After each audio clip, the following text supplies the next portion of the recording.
আসসালামু আলাইকুম। লুমিনাস বিশ্ববিদ্যালয় ভর্তি কোচিং এর পক্ষ থেকে সবাইকে স্বাগতম। আমরা বাংলা ফার্স্ট পেপার এবং সেকেন্ড পেপারের পর আজকে চলে আসলাম ইংলিশ ফার্স্ট পেপার নিয়ে।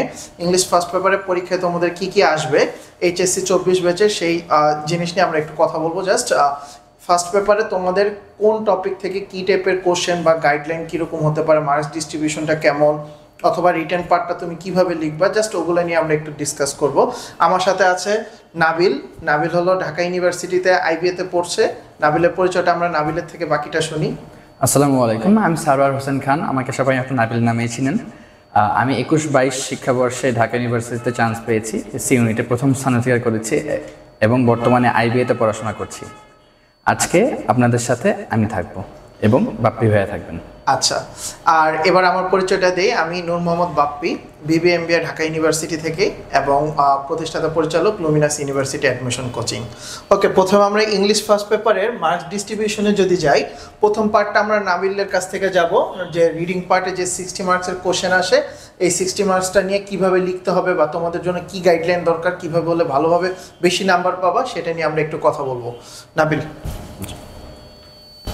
তো আমরা প্রথমে যে 60 মার্কের রিডিং পার্টটুকু আছে সেটা নিয়ে কথা বলি। সো আমাদের প্রথমেই থাকছে হলো 3টা সিন প্যাসেজ থাকবে আমাদের। এর মধ্যে প্রথমটা থেকে কি কি আসবে? প্রথমটা থেকে আসবে হলো মাল্টিপল চয়েস কোয়েশ্চেন্স এবং আসবে শর্ট আনসার কোয়েশ্চেন্স। প্রথমে লক্ষ্য করো, আমাদের মাল্টিপল চয়েস কোয়েশ্চেনে 5 মার্ক থাকলেও এখানে কিন্তু 10টি প্রশ্ন থাকবে, প্রতিটি প্রশ্নের মান থাকবে 5। এখানে আমাদের খেয়াল রাখতে হবে এই মাল্টিপল চয়েস কোয়েশ্চেনগুলা 3 রকম আসে। একটা হলো ইনফরমেশন, প্যাসেজ থেকে সরাসরি ইনফরমেশন জানতে চাবে। একটা হলো ভোকাবুলারি,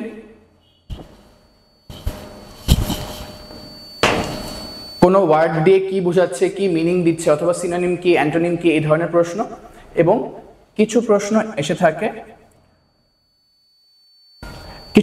থাকে সরাসরি গ্রামার থেকে।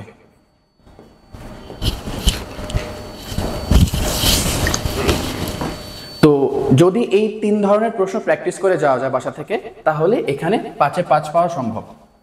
এরপরে আমরা চলে আসি শর্ট আনসার কোয়েশ্চেন্সে। খেয়াল রেখো, এখানে কিন্তু জ্ঞানমূলক প্রশ্নের চেয়ে অনুধাবনমূলক প্রশ্ন বেশি আসে। সো যখন আমরা শর্ট কোয়েশ্চেন্স আনসার করতে যাব, আমাদের খেয়াল রাখতে হবে যে আমরা প্যাসেজটা যেন ভালো মতো পড়ি এবং অনুধাবন করতে পারি কোন পার্টে কি বলার চেষ্টা করছে। সো আমি এখানে লিখে দিলাম অনুধাবনমূলক।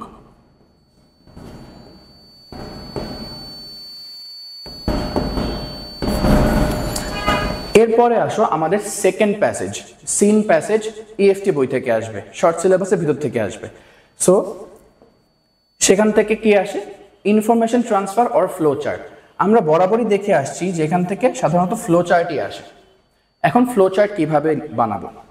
ফ্লো চার্ট বানানোর সময় আমরা অবশ্যই খেয়াল রাখবো আমরা যেন প্রতিটা বক্সে সেম টাইপ ইংলিশ লিখি। যেমন যদি আমরা আইএনজি অর্থাৎ বা জিরান দিয়ে শুরু করি, তাহলে যেন প্রত্যেকটা বক্সে জিরান দিয়ে শুরু করি। অথবা যদি আমরা ইনফিনিটিভ দিয়ে শুরু করতে চাই, তাহলে যেন সবগুলোই ইনফিনিটিভ দিয়ে শুরু করি। যদি নাউন ফ্রেজ বা অ্যাডজেক্টিভ ফ্রেজ যেভাবে শুরু করি, যেন একটা কোহেরেন্স থাকে। আমার সবগুলো বক্সের মধ্যে যেন ইংলিশের কোহেরেন্সটা থাকে, এটা আমরা নিশ্চিত করার চেষ্টা করব। এরপরে আসি আমরা তৃতীয় সিন প্যাসেজে, যার থেকে আমাদের আসে সামারি রাইটিং। তো সামারি রাইটিং কিভাবে লিখব? আইডিয়ালি একটা সামারি হয়ে থাকে একটা প্যাসেজের 15 to 20%। সামারি লেখার মূল উদ্দেশ্য কি? একটা বড় প্যাসেজকে ছোট করে নিয়ে আসা, তার কি পয়েন্টসগুলো সামারিতে উল্লেখ করা। সো তোমাকে খেয়াল রাখতে হবে কি 3 থেকে 4টা পয়েন্ট যেন সামারির মধ্যে অবশ্যই চলে আসে। সবসময় এটা ম্যান্ডেটরি না যে আমাদের 15 থেকে 20% রাখতেই হবে, অথবা এর থেকে কম হলে খারাপ, বেশি হলে খারাপ। এর কাছাকাছি রাখার চেষ্টা করবে এবং কি পয়েন্টসগুলো যেন তোমার সামারির মধ্যে চলে আসে, তাহলে ইট উইল বি এনাফ। এরপরে আসো ক্লোজ টেস্ট উইথ ক্লুজ। এটা থাকবে আনসিন। এখানে খেয়াল রাখতে হবে আমাদের প্রশ্ন থাকবে 10টা, বাট ক্লু দেয়া থাকবে 12টা। তো এই যে 2টা এক্সট্রা ক্লু, এটা একটু মাথায় খেয়াল রাখবে যেন আমরা এখানে কোনো রকম মিসহ্যাপ না করি। আরেকটা জিনিস সেটা হলো এই যে ক্লুগুলা ক্লুগুলো সবসময় যে যেভাবে দেয়া আছে সেভাবেই ব্যবহার হবে তা কিন্তু না। কখনো তোমাকে তার পার্ট অফ স্পিচ চেঞ্জ করতে হবে। ধরো একটা শব্দ নাউন ফর্মে দেয়া আছে বক্সে, কিন্তু তোমাকে হয়তো অ্যাডজেক্টিভ ফর্মটা প্যাসেজের ভিতরে ইউজ করতে হবে, এটা খেয়াল রাখবে। আরেকটা হলো কখনো কখনো এর গ্রামাটিক্যাল চেঞ্জ করতে হয়। তোমাকে হয়তো ভার্বের বেস ফর্মটা দেয়া আছে, তোমাকে হয়তো ইউজ করতে হবে ভার্বের পাস্ট পার্টিসিপল ফর্ম। এরপরে আমরা আসি ক্লোজ টেস্ট উইদাউট ক্লুজ। এখানে তোমাকে কোনো ক্লু দেয়া থাকবে না, বলাই আছে। সো এখানেও তোমার 10টা গ্যাপ থাকবে, 10টা গ্যাপের মধ্যে কনটেক্সট অনুযায়ী, এটা খুবই ইম্পর্টেন্ট যেন আমরা একটা প্যাসেজের কনটেক্সট বুঝি। আচ্ছা, আমি এটা ক্লিয়ার করে দেই, তাহলে তোমাদের দেখতে সুবিধা হবে। So cloze test without clues, এখানে আমাদের সবসময় কি খেয়াল রাখবো? প্যাসেজের কনটেক্সট। সো ধরো কোন একটা প্যাসেজে তোমার মনে হচ্ছে যে এখানে একটা শব্দ হবে টাফ, ধরে নিলাম একটা শব্দ TOUGH, এটা কোনো একটা অপশনে বসবে। সো এখানে আমরা টাফ কেন, আমরা হার্ডও লিখতে পারি, অথবা কমপ্লেক্স লিখতে পারি, তাই না? সো আমরা কিন্তু সিনোনিম ইউজ করেও আমরা এই গ্যাপগুলো ফিল আপ করতে পারবো, এতে কোনো সমস্যা নেই। লাস্ট এই রিডিং পার্টে রিঅ্যারেঞ্জে আমি তোমাদেরকে বলবো কিছুটা সময় নেবে এবং কোনো এক খাতার এক কোনায় বা একদম শেষ পৃষ্ঠায় একবার সাজিয়ে নিবে নিজের মতো করে। মেইন উত্তরের জায়গায় লেখার আগে একবার নিজের মতো করে সাজিয়ে নিবে, বোঝার চেষ্টা করবে যে অর্ডারগুলো ঠিক আছে কিনা, মিলানোর চেষ্টা করবে মাথার মধ্যে যে রিঅ্যারেঞ্জের ABCDEF থেকে যে পর্যন্ত 10টা তোমার অর্ডার ঠিক আছে কিনা। এরপরে আমি আশা করব তোমরা উত্তরের যে নির্ধারিত জায়গা তোমরা রেখেছো ওখানে লিখবে। শুরুতেই ওখানে লিখে ফেলবে না, কারণ ওখানে লিখলে পরে কাটাকাটি হবে, কাটাকাটিটা না করাই শ্রেয়। এই হলো আমাদের মোটামুটি প্রথম 60 মার্ক পার্ট 1 রিডিং এর তোমাদের জন্য একটা ছোটখাটো গাইডলাইন। এবার পার্ট 2 নিয়ে আসছেন বাপ্পি ভাইয়া।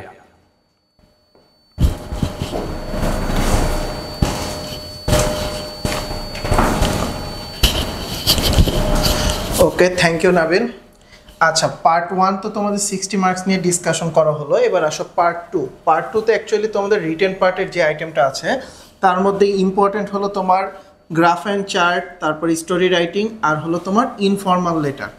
যদি খেয়াল করে দেখো গ্রাফ অ্যান্ড চার্টে কিন্তু মার্কস অনেক, 15 মার্কস, হিউজ মার্কস, কিন্তু এটা কিন্তু প্রচুর একটা বড় একটা মার্কস। এছাড়াও রিটেন স্টোরি তো 15, এই দুইটা কিন্তু অনেক ভাইটাল, কিন্তু 30 মার্কস। আর লাস্টে ইনফর্মাল লেটার। সো ফার্স্টে ইন্টারপ্রেটিং গ্রাফ অ্যান্ড চার্ট, এটা নিয়ে যদি আমরা কথা বলি, গ্রাফ অ্যান্ড চার্টে অনেকে আছো যে ভাইয়া গ্রাফ অ্যান্ড চার্ট অনেক কীভাবে লিখবো, যে 15 মার্কস, এটার জন্য তো আমাকে মিনিমাম 3 পৃষ্ঠা বা 3.5 পৃষ্ঠা লিখতে হবে, বাট কীভাবে লিখবো? এর একটা এক্সাম্পল বলি। ফর এক্সাম্পল, তুমি ধরো তোমাকে একটা চার্ট দিল, এই চার্ট থেকে তোমাকে ধরো বাংলাদেশে ট্রান্সপোর্টেশনের ইউজারদের একটা লিস্ট দিল। এরকম মনে করো, ধরো পাঠাও শেয়ার রাইডিং, যেটা এই শেয়ার রাইডিংয়ে ধরো পাঠাও এর ইউজার হলো বাংলাদেশে 60%, ধরো 60% ইউজার হলো পাঠাও ইউজ করে। অথবা 60 জায়গায় যদি আমরা আরেকটু মডিফাই করি, ধরো 50% ইউজার পাঠাও ইউজ করে, ওকে। আর 20% ইউজার ধরো ইউজ করে হলো তোমার উবার মোটো, ওকে। আর 30% ইউজার ধরো ইউজ করে হলো সহজের যে বাইক সেটা ইউজ করে, ওকে। এখন তুমি এটার কম্প্যারিজনটা কিভাবে করবা? এট ফার্স্ট তুমি তোমার বলতে হবে যে এই চার্ট থেকে তোমাকে কি কি শো করে, আগে ইনফরমেশন, স্ট্যাটিস্টিক্যাল ইনফরমেশনগুলো দিবা, যে the users of Pathao Riders is 50%। তারপরে তুমি উবারেরটা বললা, তারপরে সহজেরটা বললা, অথবা সহজ তারপরে উবার বললা। এরপরে তোমার মেইন কম্প্যারিজন। ফার্স্ট প্যারাটা এইভাবে সাজাবা যে ইনফরমেশনগুলো আছে এগুলো আগে মেনশন করবা, সেকেন্ড প্যারাতে গিয়ে কম্প্যারিজন করবা। কম্প্যারিজনটা সবচেয়ে যেটা করবা, হাইয়েস্ট যে পার্সেন্টেজ সেটা ফার্স্টে লিখবা, যে দ্য হাইয়েস্ট পার্সেন্টেজ শোস কোনটা, পাঠাও ইউজার্স। সো পাঠাও ইউজার্স কত, 50%, এটা আগে শো করবা। দেন সবচেয়ে কম কোনটা, উবার, এবার এই দুইটার মধ্যে কম্পেয়ার করো, দুইটার মধ্যে কম্পেয়ার করো 30%, ওই কম্প্যারিজনটা লেখো যে বাংলাদেশে যে দুইটা সবচেয়ে বেশি এবং কম ইউজার আছে, এই দুইটা ইউজারের সবচেয়ে কম্প্যারিজন হলো কত, 30%।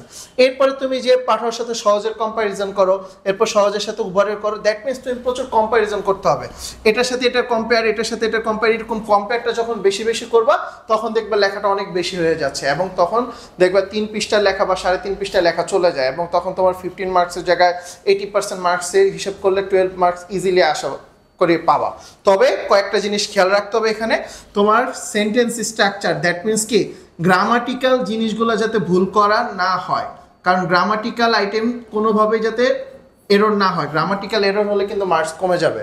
তারপর হলো অনেকে লেখার মধ্যে কাটাছেঁড়া করে, এই কাটাছেঁড়াও করা যাবে না, কারণ লেখা তোমার যত স্পষ্ট হবে মার্কস তত বেশি উঠবে, কারণ 80% মার্কস কিন্তু সবাই পায় না, 70-60 মার্কস কিন্তু অ্যাভারেজ পায়, বাট 80% মার্কস পেতে হলে তোমাকে অবশ্যই গ্রামাটিক্যাল এরর মানে গ্রামাটিক্যাল এরর কোনোভাবে করা যাবে না, তারপর কাটাছেঁড়া করা যাবে না, সৌন্দর্য অবশ্যই রাখতে হবে। ওকে, এরপরে আসো, তারপরে যদি আমরা দেখি তোমার next story writing, graph and chart গেল, এবার আসো স্টোরি রাইটিং। স্টোরি রাইটিংয়ে তোমাকে অবশ্যই একটা টাইটেল দিয়ে শুরু করতে হয়, স্টোরিতে ডেফিনেটলি তোমাকে একটা কী দিয়ে শুরু করতে হবে, টাইটেল দিয়ে শুরু করতে হবে। স্টোরিটা যদি তোমার চেনা স্টোরি হয়, যেমন এ ফক্স উইদাউট এ টেল এই টাইপের, অথবা গ্রাফস আর সার এই টাইপের যদি থাকে, সেই ক্ষেত্রে তো তুমি টাইটেল জানো। বাট যদি তোমাকে এমন কোনো স্টোরি দিল যে স্টোরিটা তুমি কখনো শুনোই নাই, ওই টাইপের যদি স্টোরি আসে, তখন তোমাকে অবশ্যই যেইটুকু তোমাকে 2 থেকে 3 লাইন লেখা দিবে, ওটার উপর বেস করে তোমাকে স্টোরি সাজাতে হবে, এবং ওটার একটা টাইটেল তোমাকে সেট করতে হবে। এই টাইটেলগুলো অনেকে মোরাল টাইপের টাইটেল দেয়, সমস্যা নেই, তুমি যেই টাইপের স্টোরি লিখবা সেই টাইপের স্টোরি নিয়েই তুমি টাইটেল সাজাবো। ফর এক্সাম্পল, তোমাকে কেউ বললো স্টোরির মধ্যে একটা স্টুডেন্টের ইন্টার পাস করার পরে সে অ্যাডমিশন দিচ্ছে, এই টাইপের 2-3 লাইন লিখে দিল, এবার তুমি বাকিটা কীভাবে লিখবা, সে অ্যাডমিশন জার্নিতে কীভাবে কী করছে, অ্যাডমিশন জার্নিতে তার কোন সাবজেক্টগুলো কেমন ছিল, এই টাইপের কথা লিখে সে তার সাকসেসটা কীরকম হয়েছে, তাহলে তুমি টাইটেলটা এইভাবে সেট করতে পারো যে dream journey for a admission seeker, এই টাইপের দিতে পারো। সো দ্যাট মিনস তোমার টাইটেলের উপরে ডিপেন্ড করবে তোমার যে লেখাটা, ওই লেখাটা কেমন, মানে ওই লেখার একটা সামারি আকারে যে টাইটেলটা দেওয়া হয়। সো টাইটেলটাও কিন্তু খুবই সুন্দর এবং মানে টোটালি গ্লোরিয়াস একটা টাইটেল দিবা। এবার আসো, যখন তুমি স্টোরিটা লিখবা, অনেকের কোশ্চেন থাকে যে ভাই স্টোরি কি এক প্যারায় লিখবো? না, স্টোরির জন্য তুমি কয়েক প্যারায় লিখতে পারো, নো প্রবলেম, শুধু প্যারাগ্রাফে 1 প্যারা হয়, বাট স্টোরি তুমি কয়েক প্যারাতেই লিখতে পারো। যেহেতু এখানেও 15 মার্কস, তাহলে এখানেও তুমি 3 থেকে 4 পেজ লিখবা, এবং তোমাকে খেয়াল রাখতে হবে এখানেও কোনোভাবে গ্রামাটিক্যাল এরর করা যাবে না, ডেফিনেটলি তোমাকে গ্রামাটিক্যাল আইটেমগুলো খেয়াল রাখতে হবে। তারপরে তোমার সেন্টেন্স স্ট্রাকচার, তুমি কি লিখতেছো, আরেকটা ইম্পর্টেন্ট ইস্যু, সেটা হলো তুমি ওয়ার্ড চয়েসে অবশ্যই খেয়াল রাখবা যে ওয়ার্ডগুলা সাবলীল, মানে বলার জন্য খুবই সুন্দর, বা যে ওয়ার্ডগুলা টিচারের বোধগম্য, ওই টাইপেরই লিখবে। এমন কোনো কঠিন ওয়ার্ডে যেও না যে অনেক কঠিন, টিচার তোমার খাতা দেখার জন্য ডিকশনারি খুলে তারপর ওয়ার্ড দেখতে হবে, এই টাইপের ওয়ার্ডে কেউ যেও না, ঠিক আছে? সিম্পল ওয়ার্ডে লেখা ভালো। এরপর আসো ইনফর্মাল লেটারে 10 মার্কস। এই জায়গাটাতে অবশ্যই অনেকে চিন্তা করে যে দূর একটা লেটার আসলে আমি লিখলাম আমার মতো করে, না, এখানে 6টা পার্ট আছে, যে পার্টগুলো তোমাকে অবশ্যই খেয়াল রাখতে হবে। এই 6টা পার্টের কোনোটা মিসিং হলে কিন্তু মার্কস অনেক কমে যায়। সো ওই 6টা পার্টের ক্ষেত্রে খেয়াল রাখবা তুমি। ফর এক্সাম্পল, ফার্স্টে যেটা থাকে এখানে হলো অ্যাড্রেস, 1 নম্বর পার্টে তোমার কি থাকে, অ্যাড্রেস আর ডেট। সেকেন্ড পার্টে থাকে হলো তোমার গ্রিটিংসে কি করবা, ওই যে ডিয়ার দিয়ে আমরা লিখি না, ডিয়ার ফ্রেন্ড, অথবা ডিয়ার যারা, ডিয়ার এগুলো দিয়ে আমরা লিখি না, ডিয়ার দিয়ে যে অংশটা লেখা ওটাই হলো গ্রিটিংস, এই পার্টটা ঠিক রাখবে। এরপরে ইন্ট্রোডাকশন পার্ট, এটা হলো 3 নাম্বার। ইন্ট্রোডাকশনে তুমি লিখবা যে this is to inform you, তোমার নাম লিখতে পারো, বা তুমি যার কাছে লিখতেছো ওটা দিয়ে স্টার্টিং করতে পারো, বা আসসালামু আলাইকুম দিয়ে স্টার্টিং করতে পারো তোমার মতো করে। এরপরে 4 নাম্বার পার্ট হলো তোমার বডিতে অবশ্যই ডিটেলস আকারে লিখবা। সো ইনফর্মাল লেটারে ডেফিনেটলি তোমার যে ডেসক্রিপশনে আইটেমগুলো থাকবে সেগুলো নিয়ে ডিসকাস করবা। এরপরে আসো 5 নাম্বার, এখানে হলো সিনসিয়ারলি যে কথাটা আমরা লিখি, সিনসিয়ারলি দিয়ে সেই কথাটা তোমার মানে যার বরাবর যে লিখতেছে তার ইন্ট্রোডিউসার। এরপরে লাস্টে আসো 6 নাম্বার পার্ট, সেখানে হলো তোমার ক্লোজিং, জিনিসটা যে ক্লোজ করে দিচ্ছ সেন্টার বরাবর সেই জিনিসটা দিয়ে ক্লোজ করবা। ওকে, এই ছিল মোটামুটি রিটেনের ক্ষেত্রে। সো রিটেনের ক্ষেত্রে তোমাকে গ্রাফ অ্যান্ড চার্ট, তারপর স্টোরি, ইনফর্মাল লেটার, এগুলোতে তোমাকে ডেফিনেটলি ভালো একটা মার্কস উঠাতে হবে, তাহলে তোমার 80%, দ্যাট মিনস জিপিএ 5 পাওয়ার জন্য ডেফিনেটলি এটা তোমার জন্য হেল্পফুল হবে। ওকে, যে কোনো জিজ্ঞাসায় ভাইয়াদেরকে অবশ্যই তোমরা লুমিনাসের পেজে নক দিলে আমাদেরকে পাবা, অবশ্যই আমরা সেটা রিপ্লাই দিব, এবং এটা যদি শেয়ার করে দাও এটার পিডিএফটাও তোমার কাছে দিয়ে দেওয়া হবে। ওকে, ধন্যবাদ সবাইকে, আসসালামু আলাইকুম।